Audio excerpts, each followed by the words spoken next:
ਹੁਣ ਉਹ ਸਿੱਖੋ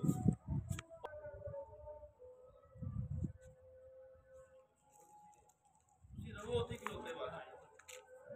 ਤੁਸੀਂ ਨਾ ਹਿੱਲੋ ਹਾਂ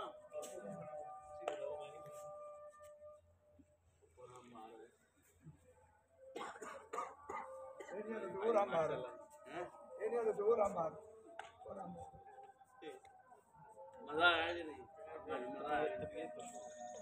ਮਜ਼ਾ ਆਇਆ ਬੜੀ ਦੀ ਜ਼ਿਆਰਤ ਹੋ ਗਈ ਹੁਣ ਗੁੰਬਦ ਦੇ ਉੱਤੇ ਲਿਜਾ ਇੰਜ ਇਧਰ ਵੀ ਲਿਆ ਕੇ ਇੱਧਰ ਇੱਕ ਮਿੰਟ ਇੱਧਰ ਬਾਬੇ ਨੂੰ ਬਣਾ ਕੇ ਅੰਦਰ ਪਰਾ ਮਾਰ ਚੁਲਾ ਕੇ ਉਹਦਾ ਮਾਰ ਸ਼ਾਨੀ ਆ ਜਾ ਤੇਰੇ ਵਾਸਤੇ ਦੁਆ ਕੀਤੀ ਰਹੋਗੇ ਇਹਨੂੰ ਸ਼ਾਦੀ ਨਹੀਂ ਹੁੰਦੀ ਪਈ ਚਲੋ ਬਾਹਰ ਕੱਟ ਦੇ